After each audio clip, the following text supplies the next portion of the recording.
जय हिंद साथियों, आज की इस वीडियो में आप सभी का स्वागत करता हूं।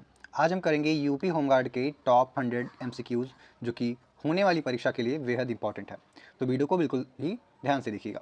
आपका पहला सवाल है, भारतीय संविधान की प्रस्तावना में समाजवादी और धर्मनिरपेक्ष शब्द जो है यह किस संशोधन द्वारा जोड़े गए थे? तो आप लोग कमेंट करके बताइए, जो समाजवादी शब्द है और धर्मनिरपेक्ष शब्द है, इन दोनों शब्दों को किस संविधान के संशोधन के द्वारा जो है जोड़ा गया था संविधान में?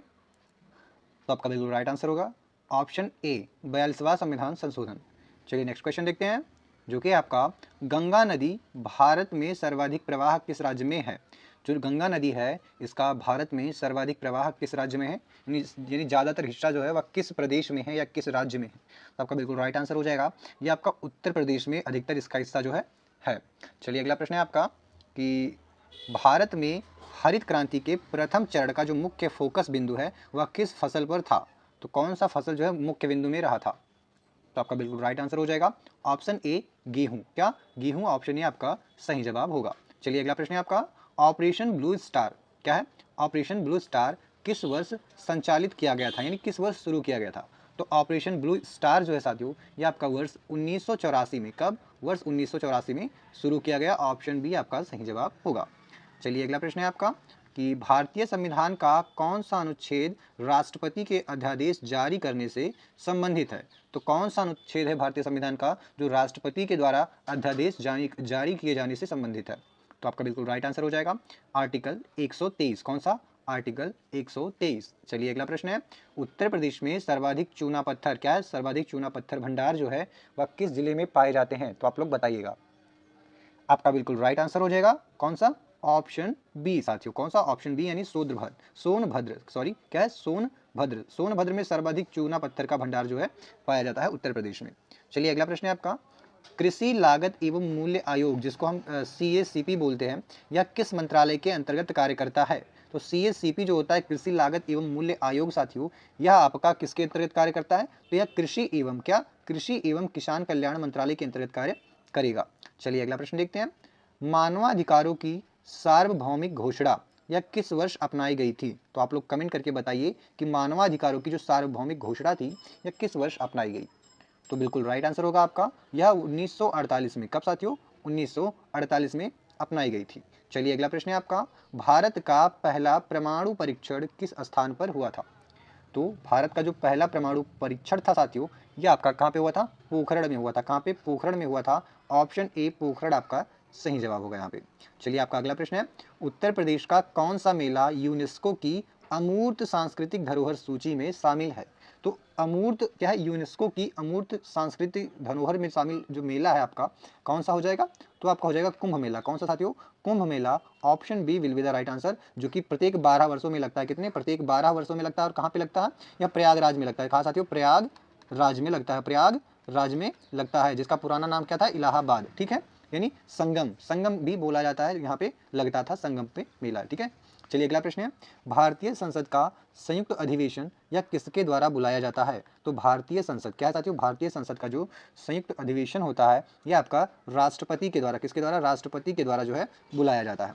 चलिए आगे देखते हैं, जो कि है आपका प्रश्न क्या है, बायोस्फीयर रिजर्व की अवधारणा किस संगठन द्वारा दी गई? तो बायोस्फीयर रिजर्व जो है इसकी अवधारणा साथियों आपका यह यूनेस्को के द्वारा दिया गया। किसके द्वारा? यूनेस्को के द्वारा। यूनेस्को। ऑप्शन बी आपका बिल्कुल राइट हो जाएगा। चलिए आपका अगला प्रश्न है, भारत में मुद्रास्फीति मापने का प्रमुख सूचकांक कौन सा है? तो मुद्रास्फीति साथियों का अर्थ होता है कि मूल्यों में वृद्धि। क्या? मूल्य में वृद्धि। क्या है साथियों? मूल्यों में वृद्धि को हम क्या बोलते हैं? मुद्रास्फीति बोलते हैं। और इसका जो मापने का मुख्य प्रमुख सूचकांक है, आप लोग कमेंट करके बताइएगा क्या होगा। तो इसका जो राइट आंसर होगा वो हो जाएगा CPI। क्या हो जाएगा? CPI। Option B is the right answer. ठीक है। चलिए अगला प्रश्न है आपका, दीनदयाल उपाध्याय ग्राम ज्योति योजना। ठीक है साथियों, योजना से बहुत सारे प्रश्न बनते हैं आपके यूपी होमगार्ड में और यूपी पुलिस कांस्टेबल में भी। तो यदि आप दोनों भी तैयारी कर रहे हैं तो यह इंपॉर्टेंट प्रश्न बन सकता है, क्योंकि यह जो करंट के सारी योजनाओं की बात की जा रही है। ठीक है। तो दीनदयाल उपाध्याय ग्राम ज्योति योजना का मुख्य उद्देश्य क्या है साथियों? आप लोग कमेंट करके बताइएगा। तो इसका जो बिल्कुल राइट आंसर होगा वो हो जाएगा ग्रामीण विद्युतीकरण। क्या है? ग्रामीण विद्युतीकरण, यानी कि गाँव में जो है बिजली को पहुंचाना। ठीक है। चलिए अगला प्रश्न है आपका, उत्तर प्रदेश में ताज ट्रेपेजियम जोन किस प्रदूषण से संबंधित है? तो ये जो ताज ट्रेपेजियम जोन है साथियों, ये आपका किस प्रदूषण से संबंधित है? तो आपका बिल्कुल राइट आंसर जो है कमेंट करके बताइए। तो बिल्कुल राइट आंसर आपका हो जाएगा वायु प्रदूषण। क्या साथियों? वायु प्रदूषण से संबंधित है आपका कौन सा? ताज ट्रेपेजियम जोन। ठीक है, चलिए अगला प्रश्न देखते हैं आपका। गुट निरपेक्ष आंदोलन, क्या है? गुट निरपेक्ष आंदोलन का प्रथम सम्मेलन कहाँ हुआ था? तो गुट निरपेक्ष आंदोलन का प्रथम सम्मेलन जो है साथियों, यह आपका कहाँ पे हुआ था? यह बेलग्रेड में हुआ था। कहाँ पे? बेलग्रेड में हुआ था। ऑप्शन ए आपका यहाँ पे सही जवाब हो जाएगा। चलिए आपका अगला प्रश्न है, प्लासी का युद्ध किस वर्ष हुआ था? ठीक है, तो प्लासी का जो युद्ध है साथियों, यह आपका सन 1757 में, कब? सन 1757 में हुआ था। चलिए अगला प्रश्न है आपका, जैव विविधता हॉटस्पॉट, क्या है? जैव विविधता हॉटस्पॉट की अवधारणा किस वैज्ञानिक से जुड़ी है? ठीक है, तो किस वैज्ञानिक से जुड़ी है साथियों? तो आपका बिल्कुल राइट आंसर हो जाएगा नॉर्मन मायर्स। क्या है? Norman Myers. ऑप्शन बी आपका बिल्कुल सही जवाब होगा। चलिए आपका अगला प्रश्न है साथियों, उत्तर प्रदेश में सर्वाधिक गन्ना उत्पादन वाला जिला कौन सा है? तो आप लोग कमेंट करके बताइए, उत्तर प्रदेश में सर्वाधिक गन्ना उत्पादन वाला जिला कौन सा है? तो गन्ने के मामले में सबसे आगे है साथियों आपका लखीमपुर खीरी। कौन सा? लखीमपुर खीरी, जहाँ पे दुधवा नेशनल पार्क भी स्थित है। ठीक है, चलिए अगला प्रश्न है आपका कि भारतीय संविधान की 7वीं अनुसूची किससे संबंधित है? तो भारत की जो 7वीं अनुसूची है साथियों, क्या है? 7वीं अनुसूची जो है यह आपका किससे संबंधित हो जाएगा? तो आपका बिल्कुल राइट आंसर हो जाएगा साथियों, यह संघ एवं, क्या है? संघ एवं राज्य एवं संघ में शक्तियों के विभाजन से, किसमें? संघ एवं राज्य में शक्तियों के विभाजन से संबंधित है। ऑप्शन बी आपका सही जवाब हो जाएगा। चलिए आपका अगला प्रश्न है, पंचायती राज की, क्या है? पंचायती राज की 3 स्तरीय व्यवस्था किस समिति की सिफारिश पर आधारित है? तो आप कमेंट करके बताइएगा, पंचायती राज की जो 3 स्तरीय त्रिस्तरीय व्यवस्था है साथियों, ये आपका किस समिति के सिफारिश पर आधारित है? तो आपका बिल्कुल राइट आंसर हो गया बलवंत राय मेहता समिति। कौन सी? बलवंत राय मेहता समिति। ऑप्शन ए आपका बिल्कुल ही सही जवाब हो जाएगा। चलिए आपका अगला प्रश्न साथियों, क्या है? भारत का सबसे बड़ा कोयला क्षेत्र कौन सा है? आप लोग कमेंट करके बताइएगा कि भारत का सबसे बड़ा कोयला क्षेत्र कौन सा है? तो आपका बिल्कुल राइट आंसर होगा, कौन सा हो जाएगा? झरिया। कौन सा साथियों? झरिया। ऑप्शन बी आपका बिल्कुल राइट आंसर हो जाएगा। चलिए आपका अगला प्रश्न है कि राष्ट्रीय मानवाधिकार आयोग की स्थापना किस वर्ष हुई थी? तो राष्ट्रीय मानवाधिकार आयोग की स्थापना आपका कब हुआ था? यह आपका हुआ था 1993 में। कब? 1993 में राष्ट्रीय मानवाधिकार की स्थापना हुई थी। चलिए आपका अगला प्रश्न है, उत्तर प्रदेश की, क्या है? उत्तर प्रदेश की कठपुतली जो लोक कला है वह किस क्षेत्र से संबंधित है? तो साथियों जो कठपुतली लोक कला है आपका, ये कहाँ से संबंधित है? आप लोग कमेंट करके बताइए। तो जो कठपुतली है साथियों, यह आपका ब्रज क्षेत्र से, कहाँ से? ब्रज क्षेत्र से संबंधित है। ऑप्शन बी आपका जो है बिल्कुल ही सही जवाब होगा। चलिए आपका अगला प्रश्न है, सार्क संगठन का मुख्यालय कहाँ स्थित है? तो सार्क संगठन का जो मुख्यालय साथियों, यह आपका काठमांडू में स्थित है। कहाँ पे? काठमांडू में, जो कि नेपाल में पड़ता है आपका। चलिए आपका अगला प्रश्न है कि मृदा अपरदन, क्या है? मृदा अपरदन का मुख्य कारण क्या है? आप लोग कमेंट करके बताइएगा। तो मृदा अपरदन का जो मुख्य कारण है साथियों, आप लोग कमेंट करके बताइए क्या होगा? तो बिल्कुल राइट आंसर हो जाएगा आपका वर्तमान में वनों की कटाई है। क्या है? वनों की कटाई। साथियों जितने भी वन है सबको उजाड़ दिया जा रहा है, इससे मृदा अपरदन बढ़ रहा है। ठीक है, तो ऑप्शन सी आपका यहाँ पे राइट आंसर होगा। चलिए अगला प्रश्न है, भारत में नीली क्रांति किससे संबंधित है? तो नीली क्रांति जो साथियों वह मत्स्य उत्पादन से संबंधित है। अगला प्रश्न देखते हैं कि अंतर्राष्ट्रीय महिला दिवस कब मनाया जाता है? तो अंतर्राष्ट्रीय महिला दिवस जो है साथियों, यह आपका प्रत्येक वर्ष कब मनाया जाता है? तो बिल्कुल राइट आंसर दिया आपने, 8 मार्च। कब? 8 मार्च। ऑप्शन बी आपका बिल्कुल राइट आंसर हो जाएगा। चलिए अगला प्रश्न है, उत्तर प्रदेश का पहला विश्वविद्यालय कौन सा है? तो उत्तर प्रदेश का जो पहला विश्वविद्यालय है साथियों, वह आपका इलाहाबाद, कौन सा? इलाहाबाद विश्वविद्यालय है।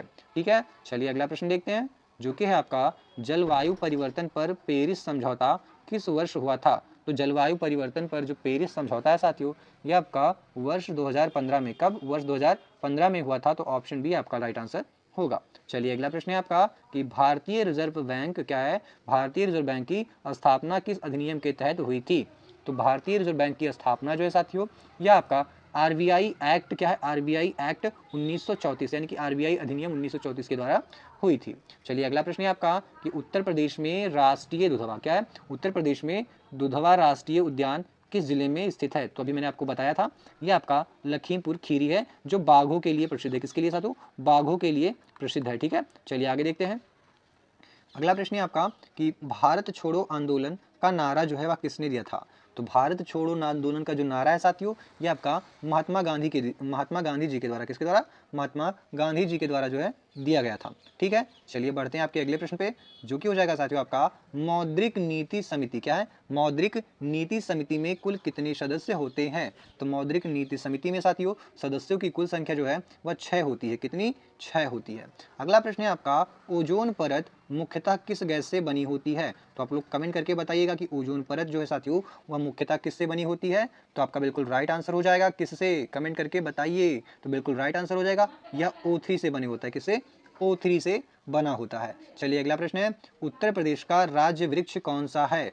तो उत्तर प्रदेश का जो राज्य वृक्ष है साथियों वह अशोक होता है। कौन सा? अशोक होता है, जो कि एक सदाबहार वृक्ष है। अगला है आपका विश्व व्यापार संगठन की स्थापना कब हुई थी? यानी WTO वर्ल्ड ट्रेड ऑर्गेनाइजेशन, ठीक है, WTO की स्थापना कब हुई थी? तो साथियों WTO की स्थापना जो है विश्व व्यापार संगठन की स्थापना 1995 में। कब? 1995 में हुई थी। चलिए अगला प्रश्न है आपका जलियांवाला बाग हत्याकांड किस शहर में हुआ? तो जलियांवाला बाग हत्याकांड जो है साथियों यह आपका कहाँ पे हुआ था? अमृतसर में। कहाँ पे? अमृतसर में हुआ था। ऑप्शन बी आपका बिल्कुल राइट आंसर हो जाएगा, अमृतसर। चलिए आपका अगला प्रश्न है भारत का सबसे लंबा राष्ट्रीय राजमार्ग कौन सा है? तो भारत का जो सबसे लंबा राष्ट्रीय राजमार्ग है साथियों वह आपका हो जाएगा NH44। कौन सा? NH44। कौन सा? NH44 जो जम्मू एवं कश्मीर को कन्याकुमारी से जोड़ती है। अगला प्रश्न है आपका कृषि ऋण माफी। क्या है? कृषि ऋण माफी योजना किस क्षेत्र से संबंधित है? तो कृषि ऋण माफी योजना जो है साथियों यह आपका किसान कल्याण से संबंधित है। किससे है? किसान कल्याण से संबंधित है। अगला प्रश्न है आपका स्वच्छ भारत मिशन का प्रारंभ किस वर्ष हुआ? तो स्वच्छ भारत मिशन का जो प्रारंभ है साथियों वर्ष 2014 में। कब? वर्ष 2014 में हुआ था। भारतीय राष्ट्रीय कांग्रेस की स्थापना कहाँ हुई थी? तो भारतीय राष्ट्रीय कांग्रेस की स्थापना जो है साथियों यह बंबई में हुआ था। कहाँ पे? बंबई में। और इसका जो पहला अधिवेशन जो है यह बंबई में ही हुआ था। ठीक है, भारतीय राष्ट्रीय कांग्रेस की जो प्रथम अधिवेशन हुआ था वह बंबई में हुआ था। ठीक है, चलिए अगला प्रश्न है कब हुआ था? सन 1885 में। कब? सन 1885 में हुआ था इसकी स्थापना। ठीक है, कहाँ पे? बंबई में। चलिए अगला प्रश्न है आपका उत्तर प्रदेश में सोन नदी किसकी सहायक नदी है? तो उत्तर प्रदेश में जो सोन नदी है साथियों आपका यह किसकी सहायक नदी है? तो यह गंगा नदी की सहायक नदी है। किसकी? गंगा नदी की। चलिए आगे देखते हैं। और अगला प्रश्न है आपका परमाणु ऊर्जा आयोग के प्रथम अध्यक्ष कौन थे? तो परमाणु ऊर्जा आयोग के जो प्रथम अध्यक्ष रहे साथियों वह आपके हो जाएंगे होमी जहांगीर भाभा। क्या है? Homi Bhabha. Option A is the right answer. ठीक है, चलिए अगला प्रश्न देखते हैं आपका राष्ट्रीय आपदा प्रबंधन प्राधिकरण का अध्यक्ष कौन होता है? तो राष्ट्रीय आपदा प्रबंधन प्राधिकरण का जो अध्यक्ष होते हैं साथियों वह आपके प्रधानमंत्री होते हैं। कौन? प्रधानमंत्री। चलिए अगला प्रश्न है आपका पंचशील समझौता किन दो देशों के बीच हुआ था? तो साथियों जो पंचशील समझौता था आपका यह आपका भारत और चीन के बीच हुआ था। किसके? भारत और चीन के बीच में हुआ था। अगला प्रश्न है कावेरी नदी किस सागर में गिरती है? तो जो कावेरी नदी है साथियों आपका यह किस सागर में गिरती है? तो ये आपका बंगाल की खाड़ी में। कहाँ पे? बंगाल की खाड़ी में गिरती है। चलिए अगला प्रश्न है आपका कि भारत रत्न पुरस्कार की स्थापना कब हुई थी? तो भारत रत्न पुरस्कार की स्थापना साथियों यह आपका वर्ष 1954 में। कब? वर्ष 1954 में हुई थी। चलिए आगे देखते हैं डिजिटल इंडिया कार्यक्रम का उद्देश्य क्या है? तो डिजिटल इंडिया कार्यक्रम का जो उद्देश्य साथियों वह आपका क्या होगा? वह होगा डिजिटल अवसंरचना को बढ़ावा देना। क्या है? डिजिटल अवसंरचना को बढ़ावा देना। अगला प्रश्न है आपका उत्तर प्रदेश का राज्य पक्षी कौन सा है? तो उत्तर प्रदेश का जो राज्य पक्षी है साथियों वह सारस हो जाएगा, जिसे क्रेन या क्रॉन्च भी बोलते हैं। चलिए अगला प्रश्न है भारतीय संविधान का कौन सा अनुच्छेद राज्यों में वित्तीय आपातकाल से संबंधित है? यानी कि राज्यों में जो है वित्तीय यानी इकोनॉमिक आपातकाल से संबंधित है। तो आपका बिल्कुल राइट आंसर हो जाएगा आर्टिकल 360 यानी कि अनुच्छेद 360। चलिए अगला प्रश्न है आपका उत्तर प्रदेश में रिहंद बांध किस नदी पर बनाया गया है? तो उत्तर प्रदेश में साथियों जो रिहंद बांध है आपका यह किस नदी पे बनाया गया है? तो आपका रिहंद नदी पे बनाया गया है। किस पे? रिहंद नदी पे। चलिए आपका अगला प्रश्न है भारतीय राष्ट्रीय आंदोलन के दौरान जो स्वराज पार्टी है इसकी स्थापना किसने की थी साथियों? तो स्वराज पार्टी की जो स्थापना है यह किसके दौरान की गई थी? भारतीय राष्ट्रीय आंदोलन के दौरान की गई थी। और किसने की थी? आप लोग कमेंट करके बताइए। तो बिल्कुल राइट आंसर आप देगा आपने कौन किसने? CR दास ने और मोतीलाल नेहरू ने, यानी इन दोनों लोगों ने मिलकर ही इस पार्टी की स्थापना किया था। चलिए अगला प्रश्न देखते हैं जो कि आपका भारत में राज्य सूची में कुल विषयों की संख्या कितनी है? तो भारत में जो राज्य सूची की संख्या, राज्य सूची की विषयों की संख्या है साथियों, यह आपका कितनी हो जाएगी? 61 हो जाएगी। कितनी? 61 हो जाएगी। तो ऑप्शन बी आपका 61 बिल्कुल सही जवाब हो जाएगा। चलिए आपका अगला प्रश्न है, थर्मल न्यूट्रॉन रिएक्टर में जो मॉडरेटर के रूप में किसका प्रयोग होता है? तो थर्मल न्यूट्रॉन रिएक्टर में साथियों आपका किसका उपयोग होता है? आप लोग कमेंट करके बताइएगा। तो ग्रेफाइट या भारी जल का, किसका? ग्रेफाइट या भारी जल का यूज होता है। तो ऑप्शन ए आपका बिल्कुल ही सही जवाब होगा। चलिए आपका अगला प्रश्न है, उत्तर प्रदेश में नवाब वाजिद अली शाह प्राणी उद्यान किस शहर में स्थित है? उत्तर प्रदेश में बात की गई है। नवाब वाजिद अली शाह प्राणी उद्यान किस शहर में स्थित है साथियों? तो यह आपका लखनऊ में स्थित है। कहाँ पे है? लखनऊ में। चलिए अगला प्रश्न है आपका, भारतीय योजना आयोग क्या है? भारतीय योजना आयोग को किस वर्ष समाप्त कर नीति आयोग, क्या है? नीति आयोग जो है बनाया गया। तो नीति आयोग का जो गठन है साथियों, यह आपका वर्ष 2015 में किया गया था। इसने योजना आयोग यानी भारतीय योजना आयोग की जो है जगह ले ली थी, इसको समाप्त कर दिया था और खुद आ गई। ठीक है, चलिए अगला प्रश्न है, क्या है? मॉन्ट्रियल प्रोटोकॉल किस पर्यावरणीय समस्या से संबंधित है? तो मॉन्ट्रियल प्रोटोकॉल जो है साथियों, यह आपका किससे? ओजोन परत क्षय से, किससे? ओजोन परत क्षय से संबंधित है मॉन्ट्रियल प्रोटोकॉल। ठीक है, चलिए अगले देखते हैं। अगला प्रश्न है आपका, सैंडर्स वध की घटना किस क्रांतिकारी से संबंधित है? तो सैंडर्स की गोली मार के हत्या साथियों किसने की थी? तो आपका बिल्कुल राइट आंसर हो जाएगा भगत सिंह ने। किसने? भगत सिंह ने, और इनके साथी भी उसमें शामिल थे। ठीक है, चलिए आगे देखते हैं कि उत्तर प्रदेश में भोजपुर मंदिर शैली के अवशेष किस क्षेत्र में मिलते हैं? तो उत्तर प्रदेश में जो भोजपुर मंदिर शैली है साथियों, इसके जो अवशेष हैं वह किस क्षेत्र से मिलते हैं उत्तर प्रदेश के? तो आपका जो बिल्कुल राइट आंसर होगा साथियों, वह हो जाएगा आपका कौन सा? मिर्जापुर और सोनभद्र। कौन सा? मिर्जापुर और सोनभद्र। ऑप्शन ए आपका बिल्कुल ही सही जवाब होगा। चलिए आपका अगला प्रश्न है, भारतीय संविधान का कौन सा भाग मौलिक कर्तव्यों से संबंधित है? तो भारतीय संविधान का जो भाग 4A है साथियों, कौन सा भाग 4A है, वह मौलिक कर्तव्यों से संबंधित है। चलिए आपका अगला प्रश्न देखते हैं, और अगला प्रश्न है आपका, पृथ्वी का चुंबकीय क्षेत्र जो होता है वह मुख्यतः किस कारण उत्पन्न होता है? तो जो पृथ्वी का चुंबकीय क्षेत्र है साथियों, यह आपका कोर में द्रव्य धातुओं के प्रवाह के कारण से उत्पन्न होता है। तो ऑप्शन बी आपका बिल्कुल ही सही जवाब होगा। चलिए अगला प्रश्न है, उत्तर प्रदेश में सर्वाधिक वन क्षेत्र प्रतिशत जो है किस जिले में पाया जाता है? साथियों वन क्षेत्र प्रतिशत की बात की गई, ना कि वन क्षेत्र सबसे अधिक पाया जाता है। ठीक है, तो वन क्षेत्र प्रतिशत में जो है साथियों आपका कौन सा राइट आंसर हो जाएगा? आप लोग कमेंट करके बताइए। तो आपका बिल्कुल राइट आंसर हो जाएगा साथियों कौन सा? सोनभद्र। ठीक है, तो ऑप्शन ए सोनभद्र आपका बिल्कुल ही सही जवाब होगा। चलिए आपका अगला प्रश्न है साथियों, अंतर्राष्ट्रीय न्यायालय, क्या है? अंतर्राष्ट्रीय न्यायालय का मुख्यालय कहाँ है? तो अंतर्राष्ट्रीय न्यायालय का जो मुख्यालय है दोस्तों, यह आपका कहाँ पे हो जाएगा? कमेंट करके बताइएगा। तो यह आपका हेग में हो जाएगा। कहाँ पे? हेग में हो जाएगा। Option B Hague is the right answer. चलिए नेक्स्ट क्वेश्चन है आपका, द्वैध शासन प्रणाली, इनको हम डायरची भी बोलते हैं साथियों, तो डायरची की व्यवस्था भारत में किस अधिनियम द्वारा जो है लागू हुई? तो भारत में जो द्वैध शासन प्रणाली है साथियों, यह आपका 1919 के अधिनियम के द्वारा, किसके? वर्ष 1919 अधिनियम के द्वारा जो है लागू किया गया। तो ऑप्शन बी 1919 आपका सही जवाब हो जाएगा। चलिए आपका अगला प्रश्न है, भारतीय रिजर्व बैंक का मौद्रिक नीति का प्रमुख उद्देश्य क्या है? तो भारतीय रिजर्व बैंक का जो मौद्रिक नीति है साथियों, इसका जो मुख्य उद्देश्य है या मूल्य उद्देश्य है या प्रमुख उद्देश्य की बात करें तो आपका क्या हो जाएगा? तो यह हो जाएगा आपका, इसका जो मुख्य उद्देश्य है वह मूल्य में स्थिरता बढ़ाना है, रखना है, और विकास को बढ़ावा देना है, यानी कि मूल्य को स्थिर रखना है और विकास को बढ़ावा देना है। चलिए अगला प्रश्न है आपका, ट्रोपोस्फियर की औसत मोटाई जो है वह भूमध्य रेखा पर लगभग कितनी होती है? ठीक है, ट्रोपोस्फियर की बात की जा रही है। तो साथियों जो ट्रोपोस्फियर होता है, इसकी भूमध्य रेखा पे जो औसत जो मोटाई होती है, ठीक है, या चौड़ाई भी बोल सकते हैं, तो जो होती है यह 16 से 18 मीटर। कितनी? 16 से 18 मीटर हो सकती है। ऑप्शन सी आपका सही जवाब हो जाएगा। अगला प्रश्न है आपका, उत्तर प्रदेश की जो चिकनकारी है, ये कढ़ाई जो है साथियों, यह मुख्यतः किस क्षेत्र से संबंधित है या किस शहर से संबंधित है? तो जो चिकनकारी है या चिकनकारी है साथियों, यह आपका कहाँ से? लखनऊ से संबंधित है। कहाँ से है? लखनऊ से। ऑप्शन बी आपका राइट आंसर होगा। अगला प्रश्न है आपका, भारतीय संविधान में संविधान संशोधन की प्रक्रिया किस अनुच्छेद में वर्णित है? तो यह आपका अनुच्छेद 368 में। कहाँ? अनुच्छेद 368 में, और भाग 20 में। कहाँ? भाग 20 में और अनुच्छेद 368 में शामिल है संविधान संशोधन की प्रक्रिया। ठीक है, चलिए अगला प्रश्न है आपका, साइमन कमीशन भारत कब आया था? तो जो साइमन कमीशन था साथियों, यह आपका भारत में वर्ष 1928 में। कब? वर्ष 1928 में भारत आया था। चलिए अगला प्रश्न है आपका, राष्ट्रीय हित हरित अधिकरण यानी NGT, राष्ट्रीय हरित अधिकरण की स्थापना किस वर्ष हुई? तो राष्ट्रीय हरित अधिकरण की स्थापना जो है साथियों, यह आपका 2010 में हुआ था। कब? 2010 में। चलिए अगला प्रश्न है आपका, उत्तर प्रदेश का राजकीय पुष्प कौन सा है? तो उत्तर प्रदेश का राजकीय पुष्प है पलाश का फूल, जिसे हम टेसू का फूल भी बोलते हैं। क्या साथियों?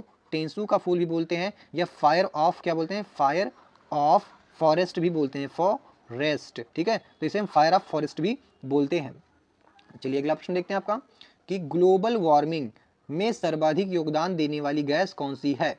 तो ग्लोबल वार्मिंग में साथियों सर्वाधिक योगदान देने वाली जो गैस है वो CO2 यानी कार्बन डाइऑक्साइड है। कौन सी? कार्बन डाइऑक्साइड हो जाएगी आपकी।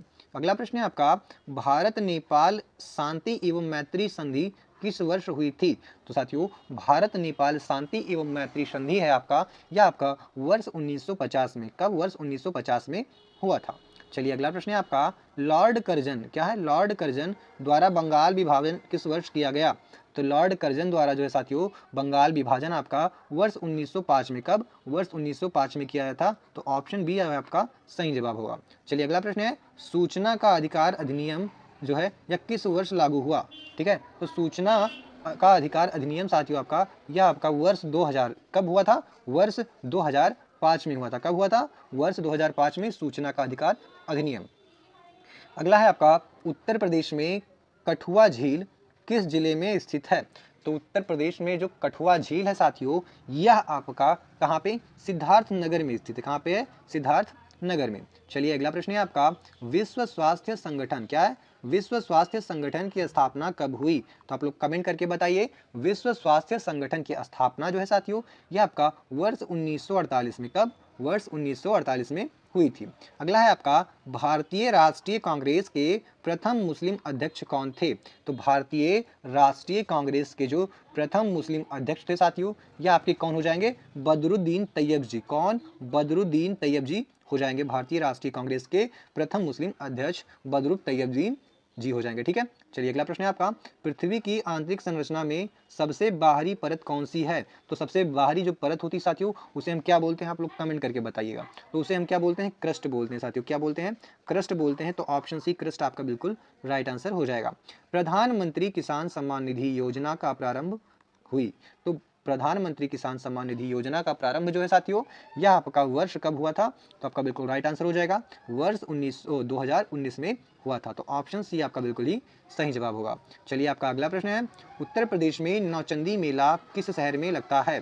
तो उत्तर प्रदेश में साथियों जो नौचंदी मेला है आपका, यह मेरठ में लगता है। कहाँ पे? मेरठ में लगता है। चलिए आपका अगला प्रश्न है, भारतीय संविधान का कौन सा अनुच्छेद समानता के अधिकार से संबंधित है? तो भारतीय संविधान का जो अनुच्छेद 14 है साथियों, कौन सा? अनुच्छेद 14 यानी आर्टिकल 14 जो है, यह आपका समानता के अधिकार से, किससे? समानता के अधिकार से संबंधित है। चलिए आपका अगला प्रश्न है, कृषि में फसल चक्र अपनाने का मुख्य उद्देश्य क्या है? तो कृषि में जो फसल चक्र होती है उसको अपनाने का जो मुख्य कार्य साथियों, वह है मृदा उर्वरता को बनाए रखना। ठीक है, मृदा उर्वरता को बनाए रखना। चलिए अगला प्रश्न देखते हैं साथियों, जो कि है आपका, अंतरराष्ट्रीय श्रम संगठन, क्या है? अंतरराष्ट्रीय श्रम संगठन का मुख्यालय कहाँ है? तो अंतरराष्ट्रीय श्रम संगठन का जो मुख्यालय है दोस्तों, यह आपका हो जाएगा कहाँ पे? आप लोग कमेंट करिए पहले। तो आपका बिल्कुल राइट आंसर होगा कहाँ पे? जिनेवा में। कहाँ पे? जिनेवा में। ऑप्शन ए आपका बिल्कुल ही सही जवाब होगा। चलिए अगला प्रश्न है साथियों आपका, चंपारण सत्याग्रह किस वर्ष हुआ था? तो चंपारण सत्याग्रह जो है साथियों, यह आपका वर्ष 1917 में। कब? वर्ष 1917 में हुआ था। चलिए आपका अगला प्रश्न है, उत्तर प्रदेश का राजकीय पशु कौन सा है? तो उत्तर प्रदेश का जो राजकीय पशु है साथियों, वह आपका हो जाएगा बारहसिंघा। कौन सा? बारहसिंघा। अगला प्रश्न है आपका, विश्व पर्यावरण दिवस, क्या है साथियों? विश्व पर्यावरण दिवस जो है यह कब मनाया जाता है? आप लोग कमेंट करके बताइएगा। तो विश्व पर्यावरण दिवस जो है साथियों, यह आपका प्रत्येक वर्ष 5 जून को मनाया जाता है साथियों।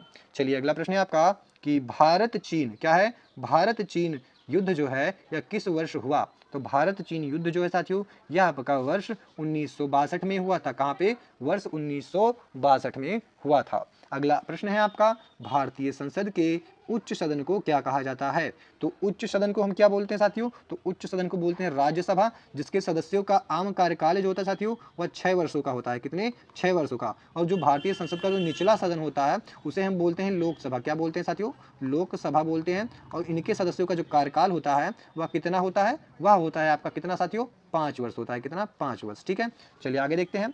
और अगला प्रश्न है आपका, ग्लोबल हंगर इंडेक्स किस क्षेत्र से संबंधित है? तो ग्लोबल हंगर इंडेक्स जो है साथियों, यह आपका भूख और कुपोषण से संबंधित है। किससे? भूख और कुपोषण से संबंधित है। चलिए अगला प्रश्न देखते हैं, जो कि है आपका, उत्तर प्रदेश की रामनगर रामलीला, क्या रामनगर रामलीला किस शहर से संबंधित है? तो रामनगर रामलीला जो है साथियों आपका, यह कहाँ से संबंधित है? यह वाराणसी से संबंधित है। कहाँ से है? वाराणसी से संबंधित है। चलिए अगला प्रश्न है आपका, भारतीय संविधान का संरक्षक कौन माना जाता है? तो भारतीय संविधान का जो संरक्षक है साथियों, वह सर्वोच्च न्यायालय को माना जाता है। किसको? सर्वोच्च न्यायालय को माना जाता है। चलिए अगला प्रश्न है आपका, पवन ऊर्जा साथियों उत्पादन में भारत का अग्रणी राज्य कौन सा है? तो पवन ऊर्जा उत्पादन में भारत का अग्रणी राज्य हो जाएगा कौन सा? आप लोग कमेंट करके बताइए। तो बिल्कुल राइट आंसर होगा आपका तमिलनाडु। कौन सा? तमिलनाडु, ऑप्शन बी आपका बिल्कुल राइट आंसर हो जाएगा। चलिए अगला प्रश्न है आपका, राष्ट्रीय आय की गणना का कौन सा तरीका उत्पादन विधि कहलाता है? तो कौन सा तरीका जो है साथियों, वह उत्पादन विधि कहलाता है? तो उत्पादन विधि में क्या होता है, आप लोग कमेंट करके बताइएगा। तो आपका बिल्कुल राइट आंसर होगा मूल्य वर्धन विधि के द्वारा। किसके द्वारा? मूल्य वर्धन विधि के द्वारा। ऑप्शन सी आपका बिल्कुल राइट आंसर होगा यहाँ पे। चलिए आपका अगला प्रश्न है, भारत में पंचवर्षीय योजना की अवधारणा किस प्रदेश से प्रेरित है? तो पंचवर्षीय योजना की अवधारणा जो है साथियों, यह आपका किससे संबंधित है? तो आपका बिल्कुल राइट आंसर होगा यह सोवियत संघ से। कहाँ से? सोवियत संघ से, जिसको वर्तमान में रशिया बोलते हैं। क्या बोलते हैं?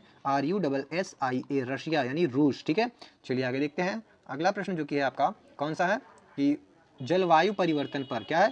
जलवायु परिवर्तन पर IPCC का मुख्यालय कहाँ है? तो जलवायु परिवर्तन पर IPCC का जो मुख्यालय है साथियों, यह आपका कहाँ पे हो जाएगा? यह आपका हो जाएगा कहाँ पे? जिनेवा में। कहाँ पे? जिनेवा में। ऑप्शन ए आपका बिल्कुल राइट आंसर हो जाएगा। चलिए आपका अगला प्रश्न देखते हैं। अगला प्रश्न है आपका, उत्तर प्रदेश में देवा मेला किस संत की स्मृति में आयोजित होता है? तो जो देवा मेला है साथियों, यह आपका उत्तर प्रदेश में यह जो होता है, यह वारिस, क्या है? वारिस अली शाह जी की जो है स्मृति में किया जाता है देवा मेला। किसके? वारिस अली शाह। BBIP क्वेश्चन है साथियों। चलिए अगला प्रश्न है आपका कि भारतीय चुनाव आयोग का गठन किस अनुच्छेद के तहत हुआ था? तो भारतीय चुनाव आयोग का जो गठन है साथियों, यह कौन से अनुच्छेद के तहत हुआ? तो आपका बिल्कुल राइट आंसर होगा अनुच्छेद 324 के तहत। किसके द्वारा? अनुच्छेद 324 के तहत जो है साथियों चुनाव आयोग का गठन किया गया था। चलिए अगला और आखिरी प्रश्न है आपका, सौर मंडल का सबसे बड़ा ग्रह कौन सा है? तो सौर मंडल का जो सबसे बड़ा ग्रह है साथियों, वो आपका हो जाएगा बृहस्पति। कौन सा हो जाएगा? बृहस्पति हो जाएगा। ऑप्शन बी बृहस्पति आपका बिल्कुल ही सही जवाब होगा। तो इसी प्रश्न के साथ साथियों यह वीडियो यहीं पे समाप्त होती है। आप लोग कमेंट करके बताइएगा कि आपने 100 में से कितने प्रश्न जो है वो सही किए हैं। ठीक है, अपना स्कोर कमेंट करके बताइए। ठीक है, और हाँ, ऐसे ही इंटरेस्टिंग वीडियोस चाहिए इंपॉर्टेंट क्वेश्चंस के, तो आप लोग हमारे चैनल को सब्सक्राइब करिएगा, वीडियो को लाइक करें और वीडियो को अपने दोस्तों के साथ में शेयर भी करें। ठीक है, इससे हमें मोटिवेशन मिलता है। तो अंत तक बने रहने के लिए धन्यवाद। मिलते हैं नेक्स्ट वीडियो में। जय हिंद दोस्तों।